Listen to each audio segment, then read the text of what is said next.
thank you very much for attending the first Godot Fest 2025. It means a lot.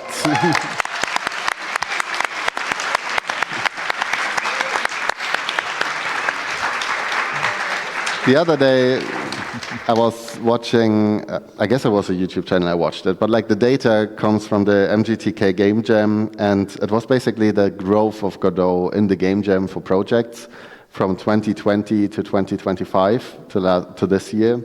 And you could see that every year Godot becomes like a little bit more important in the space, and it's so important that it's basically not much that Godot is the most important game engine, at least in the indie or game jam space, with a growth rate of 27% in the last 5 years, in comparison to Unity, who fell down 22%. So, thank you.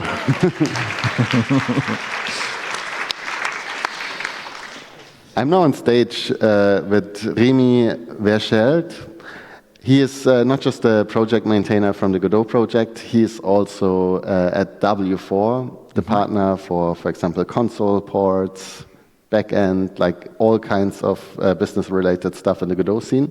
And met Ellis from JetBrains, an IDE and CI and tool service who basically provides every professional tooling you will need as a game studio. And I would like to take this opportunity to look in front in the future to see basically what will happen in this next year in the Godot space, what needs to happen in the Godot space to make it a competitive game engine that a likes of a AAA studio could basically work with it, and that we become not just the map editor for a AAA game, but maybe the whole AAA game based on Godot. So, coming from that talk, what are the goals from the game engine right now? What do you have in mind, Rémi, especially like in the next 12 months? What can we expect? Well, hello everyone. That's a good question. I think Godot is in a pretty good state now, as you mentioned. Like there's a lot of new users. There's like real generational change, where like a lot of younger users who are starting with Godot or like who are learning from their peers' experience that like it's actually good to be familiar with multiple engines and not just like learn a single one, because maybe they see that like in 10 years, maybe using a U engine is not necessarily like always going to be the only option, and so that it makes sense to learn more tools and be more versatile. But so for Godot, I think we're at a stage where like the engine is maturing from like mostly volunteer-driven projects, where like a lot of super passionate hobbyists and also professionals, but like who have an interest in like helping shape the engine, have been bringing Godot to what it is today, and now there's a need to like go a bit to the next step and scale a bit better to like an ever-growing community. Like it's doubling in size every year, and the requirements of that community keep changing because like problems get solved, roadblocks get removed, but then new problems come, and then people can focus on other things. It's like, okay, now this is the problem, now this is the problem. And up until now, the foundation has been kind of playing catch with this. It's like, okay, we solved the first roadblock people have now, and then they come with a new problem, and then we solve this problem. So Godot kept getting better. I think now we're trying to anticipate a bit more, do a bit more of like product management and like reach out to Godot users, especially like professionals who are working on like commercial games, and understand like what are your hurdles, what can we do to make the engine better, so that we can prioritize and resolve things internally to better address these issues. And that goes together with like a bit more structure within the foundation on working on these priorities. So because a lot of the work is done by volunteers, and like it's herding cats, like it's very difficult to manage volunteers, and yet it works. Like most of the work done in Godot is done by volunteers, and like that's amazing. But there's a need for maintainers. There's a need for people who can keep this all tied together. We can help, do the boring job sometime of like someone cool made a cool new feature, but now someone else needs to fix the bugs because that person is no longer available to do it. That's a responsibility of the foundation, and that takes an increasingly big part of the time.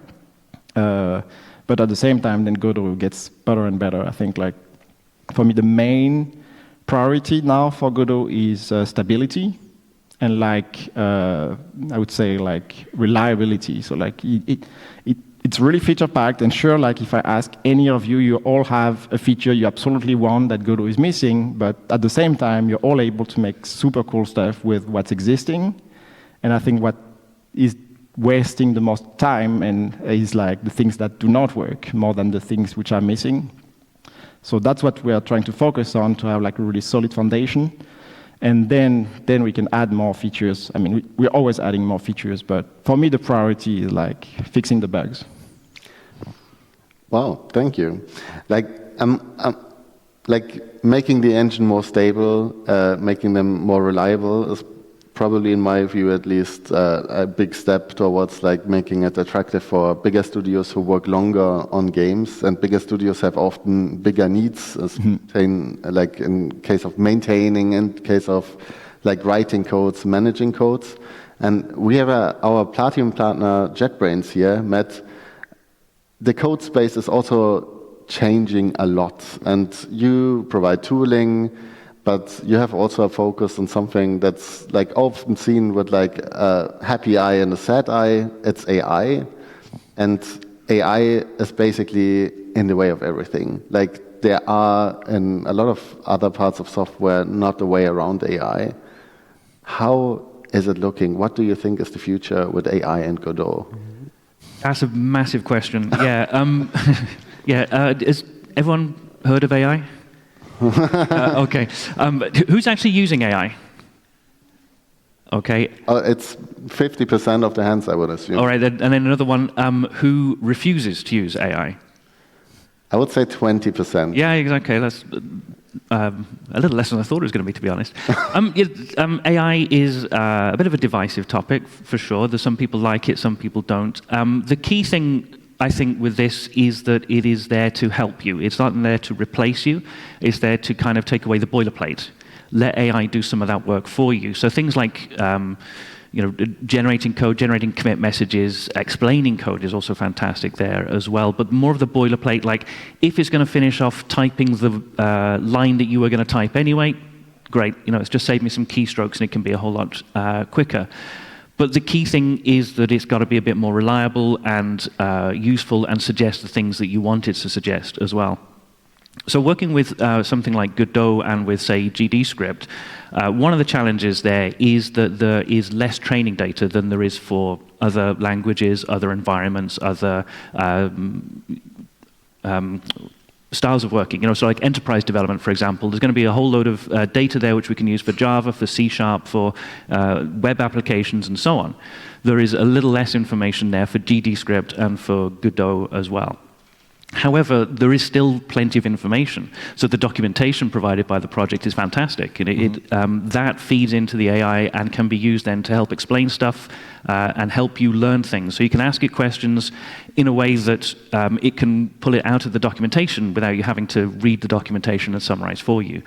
And the GDScript itself, while there is less data to actually train from, there's still enough to get good results. We can still use that for training code completion, for example.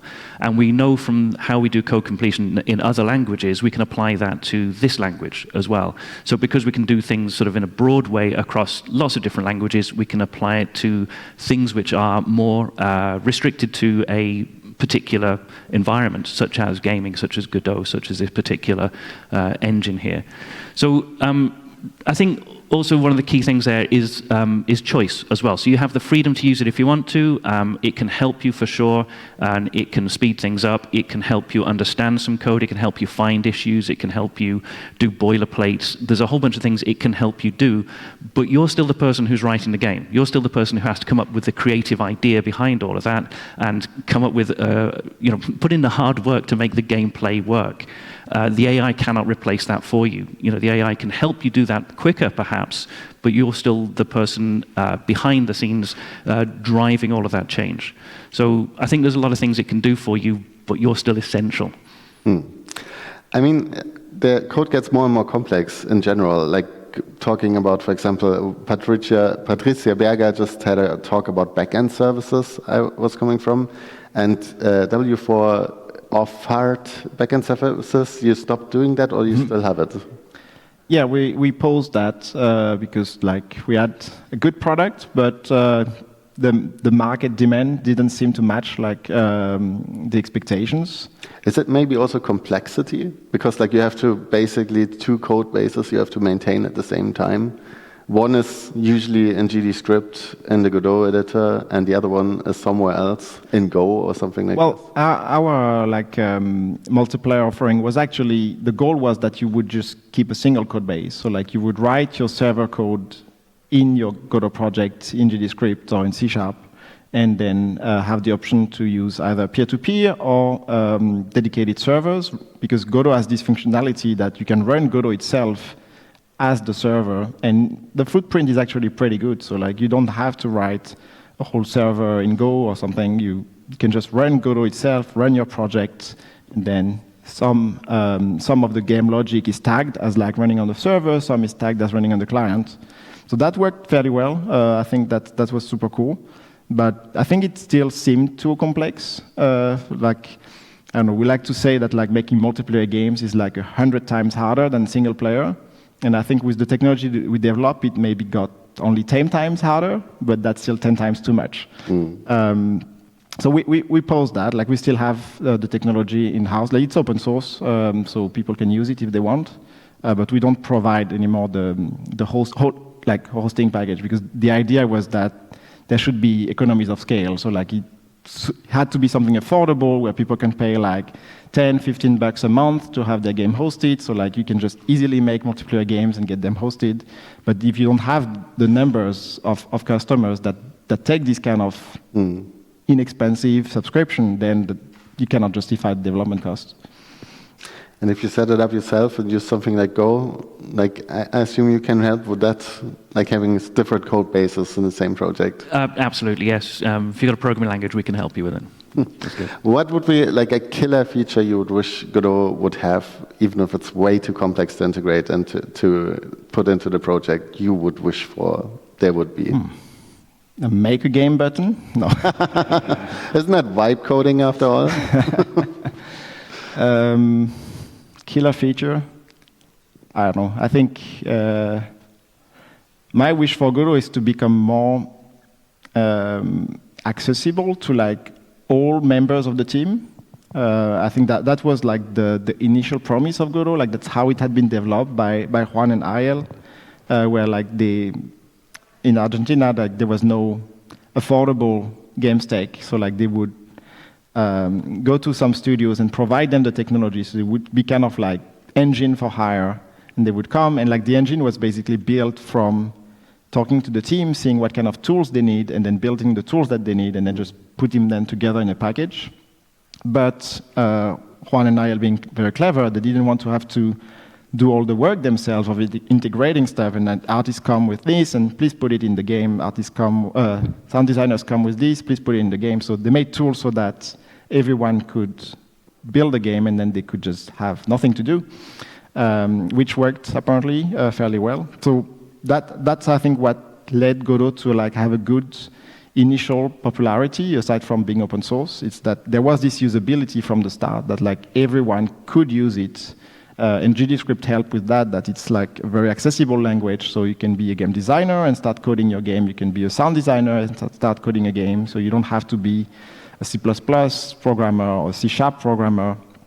And I think Godot still has this, but I think we need to bring it further, we need to really reach out, like everyone who wants to be able to, especially in bigger teams, I think, because now indies, I think, like with very different profiles, they can figure out how to make stuff with Godot.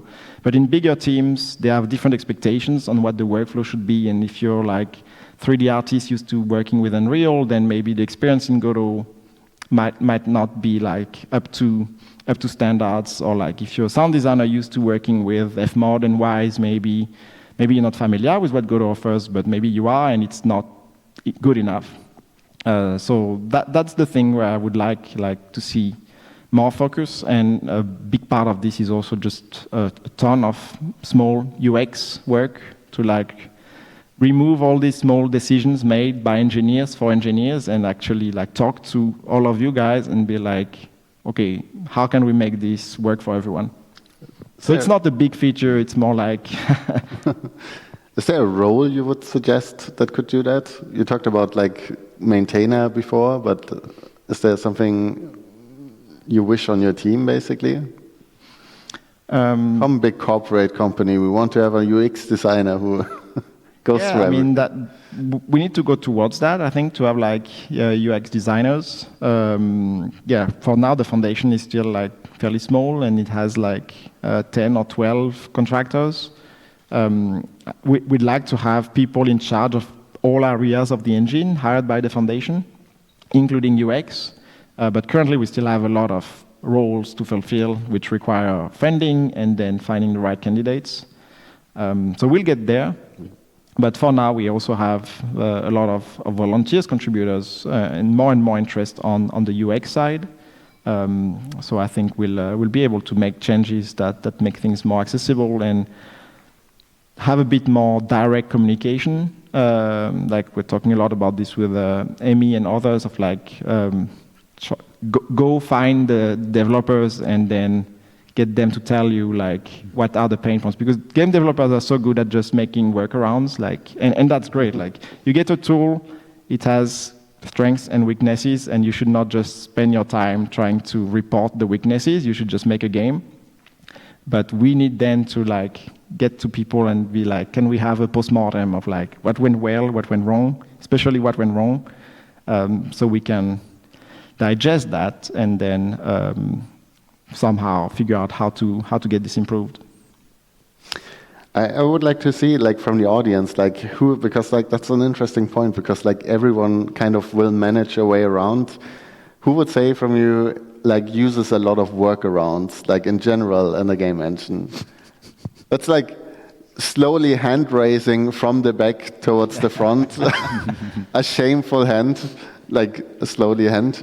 And like what can help to, because like when a feature, for example, is developed, it's developed with like a specific use case in mind, but people will like decouple it, and you will never have like all the use cases covered with like the features you built. Mm-hmm. What would be the solution there? Like what can kind of make it, like, I know that, for example, from community posts, you don't want to have every feature in the Godot engine, because it gets crowded, it gets complicated, but that would be the only possibility, wouldn't it, to kind of cater to everyone who does a workaround? Yeah. I don't have a magic recipe for that. I think what has worked fairly well for Godot so far is to take our time to like get the feedback, get the input, and like not rush implementations, but really try to understand like what is needed to solve different use cases, and what we keep trying to do and need to do more, and maybe find better workflows to do, is like really start from what are the problems and not what are the solutions, because that's typical like XY problem issue where like someone has a problem and then they come with a solution and then they tell you, I want to implement this because it solves my problem, and it's great. But we need to hear about the 20 other people who have adjacent problems and then see if that solution actually also solves their problem, or if they're left out. So that's pretty difficult. That also leads to like a bit of inertia. Like we wait to have like a good consensus on implementations before really committing to it. So maybe some of you are following some, especially on the JavaScript side, like highly wanted features where there's a lot of debates around like what should this actually enable, what are the use cases we want to cater to, and that's really difficult. Like also with W4, we work with some companies who tell us like, hey, I want this, and then we have to dig a bit and be like, why do you want this? And like, can you give us concrete use cases of how you would use this? And then can we like rediscuss this together and be like, is this really the right way to do what you want to do? Because like there's many different solutions or ways to address that problem. So it's that's one aspect. Like there's a lot of thinking that needs to be done before like committing to an implementation. The other approach is to do more experimental stuff and then like implement some things maybe as extensions instead of like as part of the engine, and ask people like, please try this out and see if it works for you. And that's why there's a lot of great extensions now in the community that like we always said, like for example terrain engine. People were like, Godot should have a terrain engine, and we were like, we don't do that because like first of all we don't have someone to do it. And we think there's too many ways to do it, and now we have multiple great implementation of terrain engines that take different approaches that are useful for different kind of games as extensions, and a lot of people are using them, and I think that's how it should be. There's still some missing parts there to really make this feel fully integrated, because that's a bit the downside with extensions. Is like you have to install them manually. You have to go to the asset library and install them in every single project where you want to use them. So something we've been discussing for a long time and still haven't found the full consensus on how to implement it, or mostly like task someone who's doing it, is like global add-ons, where you would be able to like add a feature that's registered somehow for all of your projects, and then that you can use, and then it just extends the engine functionality, and you don't have to manually copy it in every single project. There's a lot of technical considerations there, because you still need it in your exported project to actually have the feature. So it needs to be in your project file at some point, but there's ways to maybe make it feel a bit more smooth. Yeah, a bit more smoother. Yeah. How in 2025, we're in the end of 2025. How do you set up your own projects now? Like, what is kind of the mandatory thing? You talked about add-ons, there are pipelines. When you not make a game jam game, maybe, but like start a serious project. What is your setup? I don't have a lot of time to make serious projects. So my setup is touch project.godot, and then I open Godot from the command line. Okay. That's not the recommended way to set up projects. But yeah, my projects are mostly trying to reproduce bugs to fix them. So I don't know. The question is like, how do you guys start your projects? But like, I think there's a lot of interest in like more tooling, more like external tooling to like augment what the engine provides, such as like CI/CD pipelines, being able to export your game easily to different platforms.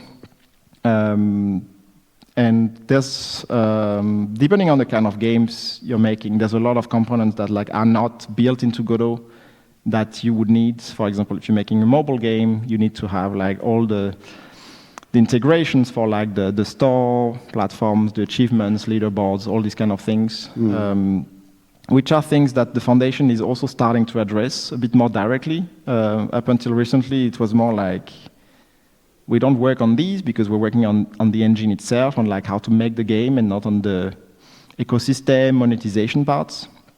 But we're seeing that it's not enough. Like there's a lot of plugins made by the community, but someone makes a plugin for their game, and then they maintain it for a couple of months, and then they stop. Then 10 months later, someone needs it, and it's outdated, so then they fork it, and then you have like 15 forks of a different same functionality. So we're finally starting to put some resources behind that too, so we can unify like all this integration like in a central repository, and then have people from the foundation who maintain them, so that if you want to make a mobile game, you always have access to at least the first-party platform integrations. So I think that should help because Godot is still not very widespread on for mobile games. Like it's very capable in terms of like engine features, but all these integrations are really a big part of what you need to make mobile games. And you see a lot of like Godot games which are successful on PC, and then they work with a mobile-focused publisher, and then that publisher is like, you know what, I have my own templates with like 50 SDKs integrated for like 15 different ad providers and Facebook login and whatever, so I'm just going to re-implement the game in Unity because that's what my template is using. Which is a bit of a shame, but that's a problem that requires a bit of work both from the foundation on some of these, but ideally from the vendors that provide these SDKs, because like we cannot maintain everything, and like they should want Godot users to use their services, so they should eventually provide this, but that's a bit of a chicken and egg issue because there's not enough Godot games on mobile to justify it yet, maybe, but it's growing. Maybe they're seeing the trends. Yeah, with the infrastructure, I mean, we talked about it also with the implementations for Godot and like the build pipelines. Like without a build pipeline, basically doing something on mobile is pretty complicated to export your build, to do the code signing, to get it, for example, to an Apple device. Like without a build pipeline, if you work every day on a game, that's pretty impossible. And like therefore, we're glad we have like professional tooling partner who come and make it possible as well without like setting up too complicated. Yeah, exactly. Build pipelines are very important. The reproducibility of it is being able to repeat a build and have that done the same way every time is, it's a big deal. It's really useful for building more professional games and making sure that it's working, and also for making sure that your game is going in the right direction quality-wise as well. So this sort of involves testing too. So if you can get tests into your game and automated testing, which is always a very difficult thing in games, I'd love to see more of it. It's nice to see talks over these last 2 days about testing as well. It would be great to get more testing in, have that as part of your pipeline too, so you can check stuff in, you can see that your game is still working, hopefully, mostly, and you've got a reproducible tool at the end of it. And Godot's very good about being able to export your game as well, so it makes it really quite straightforward, and it means that the steps you have to build inside your pipeline are really quite small, but that just means it's more manageable, and you've got less sort of overhead for having to maintain that. By the way, I learned a little hack for building on mobile with a mobile or a backend service. Basically, you want to build in your pipeline the authentication part of your product, and then that it just starts. It's enough to know like the build is kind of working and connecting, and you can play it. And it saved so many hours of like QA teams coming in, and like then nothing is there to play and to test. So build pipelines and testing is a great recommendation, by the way. Yeah, the testing's just huge. It's coming from sort of other areas from game dev. There's so much testing going on there that when you come and see game dev, and it's like hands up who's doing testing, and everyone's kind of like a little bit and a bit sheepish about it. It can be a huge win to make sure that things are working, but it is also a very difficult topic. And I think the more, as an industry, we can invest in that and understand how to do testing, the better things will be. Automated testing, that is. Now the engine is in a mature state. Like I saw, was it Paul Brittman who did a talk about the new music streaming service features in Godot 4.3 and their capabilities. It becomes like a really mature engine with the new rendering pipeline as well. But tooling is there. What is missing for like now the first AAA title basically to appear, besides a big studio with a lot of money? Like in your opinion, speculation, of course. I mean, you must have thought about it. Yeah, of course. Sorry to put you on the It requires, I think, for a AAA studio to be able to use Godot, it requires probably an in-house engineering team because that's how they used to work, and like making changes to the engine to adapt to their pipelines, because I think Godot has very specific pipelines of like, okay, how do you get meshes or like scenes in the game, like how do you deal with animation and stuff like that, and those work, like Blender folks use them and like had to deal with what works, what doesn't work. I think in like the scale of like AAA games, they would not want to put up with that. I mean, they're doing it to some extent with like the Portal stuff for Battlefield. Really impressive how much of stock Godot they are using. But I think, yeah, there needs to be a lot more flexibility in like what you can do. And there's a risk that like adding that flexibility makes Godot less accessible for like the indies or like the other parts of the market. So like I don't know if Godot has a vocation to be really like a AAA engine. I think it can be used by like AAA studio to make more smaller games.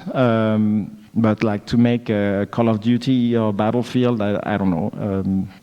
Could happen, but that would need to come with like, yeah, some very dedicated engineers that want to work together with the foundation and can find an alignment on like how can we shape things to work with for our workflows without disrupting everything else that makes Godot great for indie developers. Is there something from the tooling side? Well, I wanted to jump in first. I think a key thing there is also experience. You know, the AAA the AAA studios need to have experience with Godot as well. And so the map editor, that's fantastic. That's really, really exciting because they're actually shipping something. They've built something, they've used it, and they're shipping something in Godot. And yes, it's a small thing, but it's there, it's fantastic. They're getting the experience of working with it, and so they're going to be able to then move on and build bigger and better things based on that experience. So learning how the engine works and shipping something, you can't beat shipping software. Once you've shipped it, then you know so much more about it, and the next time round, you're going to be able to build something better. And so experience is just huge. I was actually super curious if they use the map editor as well as the in-house tool for making the maps, or if they use the Frostbite engine for that as well. So dog fooding is also very important too. So yeah, hopefully, yeah. Mm-hmm. And tooling, I mean, always when I asked studios about why don't you switch to from Unity to Godot, what is kind of the main reason you're stopping that? It's actually always the tools they created, they have, and they use, and it's too much of an effort to recreate everything they basically built and to switch to Godot.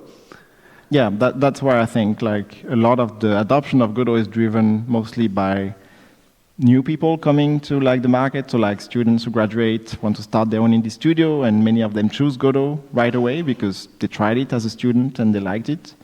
Potentially people who are laid off from other studios or AAA companies and like, hey, I'm going to start my own Godot project because they've been playing with it on their free time and now they want to really go all in.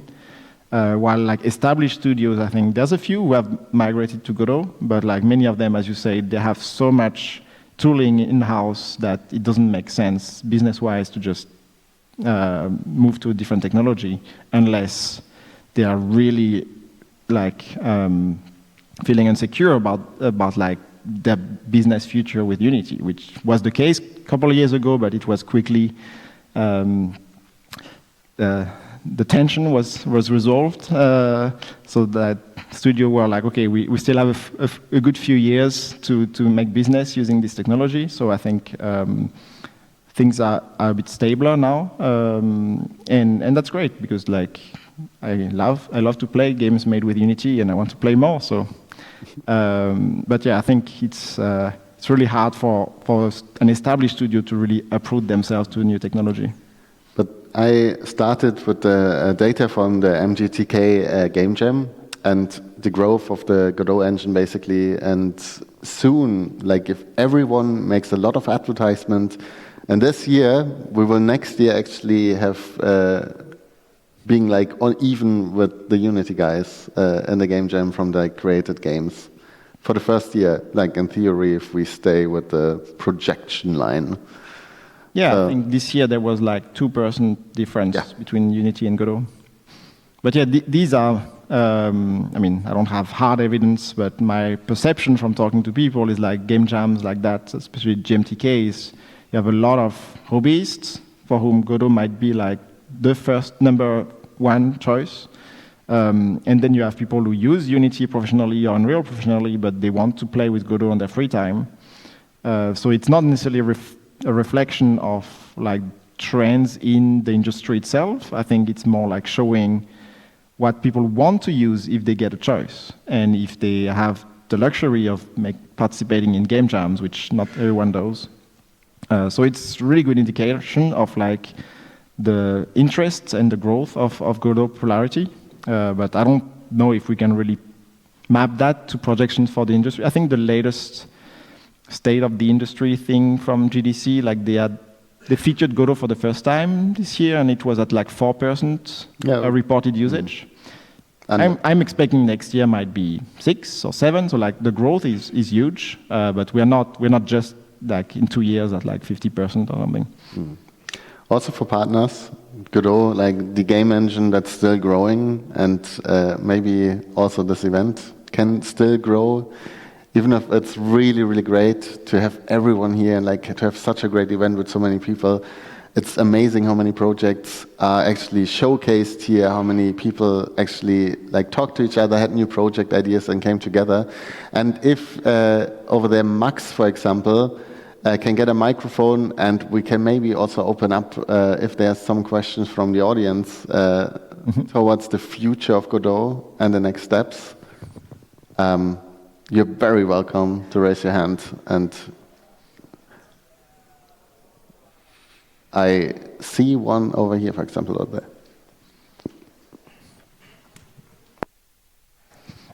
Does it work? Yeah. Okay. Hi. So you said something really great about feedback from developers of games. Is there any process or maybe some plans for you to process any feedback loop from developers of successful games like Halls of Torments that came and talked here to see what they liked or what they would have liked to have? Because if their games are so successful, then they probably have good insight into what could help other developers as well. Yeah, we're still figuring out the details, but like some of it is meeting at events and just chatting and hearing about stuff, and then asking them to send an email with all their complaints. Some of it might take the form of like private Discord for like a few invited like users who have made like commercial successes with Godot, and then we get their feedback. But eventually there's probably also a need for like maybe, I don't know, some polling system where like we currently have like a community poll every year but we mostly share this on like social media, so like you get answers from people who follow Godot on social media, and that's not everyone. So it could be interesting to do a bit more work there in like how to get quality data out of the community, always still like respecting the open source ethos of Godot. Like we don't necessarily want to like add telemetry and stuff and then report anytime someone does a workaround, as we were joking earlier. But like, yeah, I think there would be ways to like ask a bit more directly people to provide their feedback with like a streamlined process that doesn't take too much time, but maybe we can fill a form like in 10 minutes and then maybe be contacted if there's something that's particularly interesting that you mentioned, and then the way I would like us to use that feedback is to make some kind of like working group around that. Like we started doing this for some things, like some mobile SDK integrations that I need for some game with like a few established game developers who reached out and was like, okay, we're making this game for mobile and we're running into these issues and we want to solve them. And then we have a small working group with like some game developers, some Godot contributors, and then together we iterate faster on like, okay, what's needed? Let's make it happen. And then they test it, they provide feedback. So it doesn't have to take a lot of time. It's still some time investment from them that they contribute. Like that's a way to contribute to the engine, and not everyone can do that. But with a few people like that, basically we managed to make like a lot of progress quickly. I just want to jump in quickly there as well and say this is not a game industry specific problem. We have a very similar thing. We want to get feedback from people on how our tools work, whether it's RIDE or any of the tools, and that involves talking to customers and customers talking to us as well. So there's lots of people, you see it on social media, it's like, it doesn't work. I'm like, well, what are you asking over there for? Come and talk to us. We want to listen and do these kinds of things, but we need customers to talk to us. So, if you are doing workarounds for things, let the developers know so that they can sort of say, oh, well, I didn't even know you were doing a workaround for that because I didn't know it was broken in that way or wasn't fulfilling what you needed from it. Okay. So first of all, thank you for the amazing job you're doing with Godot. And my question is not about AAA studio, but in general, Godot has been seen as not production ready for the industry for the most part in its past. Do you see a trend of that changing for smaller studio? I'm not talking big productions, but something that we can see as an opportunity to actually get a job as a Godot developer for a smaller studio that do small games, if you have a perception from the inside. Yeah, I mean, it's definitely growing. Like you can see the data on on SteamDB, for example, you can see data on Godot releases on Steam, and it's growing there every year by 50 to 60%. So there's a lot more Godot games being made, and that's much faster growth than any. There's a growth for other engines too, because that's indie apocalypse. There's more games on Steam every year, but the growth for Unreal is maybe around 10%, Unity maybe 5%, and then Godot is 60%. So it starts from lower numbers, obviously. So there's still more Unity and Unreal games made every year than Godot, but it's catching up with Unreal and it's really progressing fast. So that shows that there's more games, more studios or more indies choosing to use Godot. You can also there's some websites providing estimates of revenues of games published on Steam, and then you can also cross-reference that with games made with Godot, and then I think for this year, last time I checked, there was around 100 million euros accumulated revenue from games on Steam, and that's a lot more than last year, and 100 times more than a few years ago. So there's a very big commercial growth.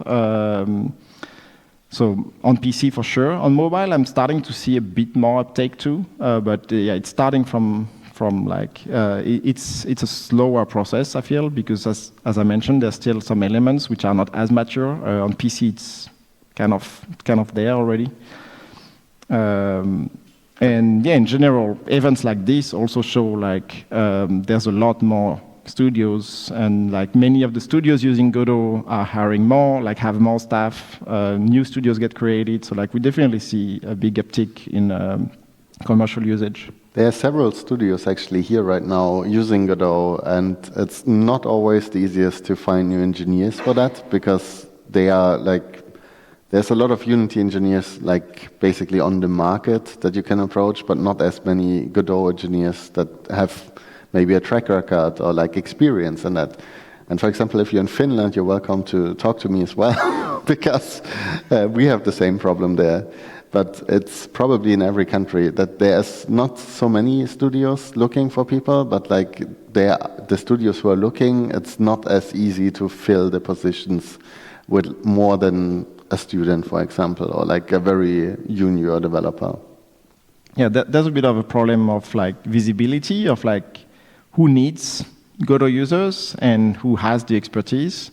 The foundation is also working on a job board that should help connect people, so you can say actually I'm looking for someone who knows about Godot, and then you can come and be yeah, I have 8 years of experience in Godot, so I'm a great fit for what you need. And I'm seeing also and that's a general industry trend that there's a lot more distributed work, so can be across countries.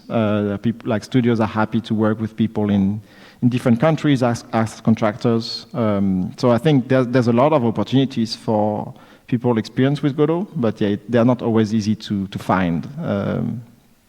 And sometimes we get studios reaching out and be like, can you recommend someone? That's also difficult because we know a lot of people, but like who to pick. So having something that's a bit more streamlined, I think will help studios to find the talent that they need, and then to also confirm to people that like there is jobs if you learn Godot, because a lot of students still say like, yeah, I like Godot, but there's no jobs for Godot, so I'm going to learn other engines. And I'm like, you should learn other engines, but there are jobs for Godot. So if that's what you want to do, you will find them. Thank you so much, Rémi. Thank you, Matt, for being here at the Godot Fest and being here on the panel or on the Fireside chat as well. A round of applause before...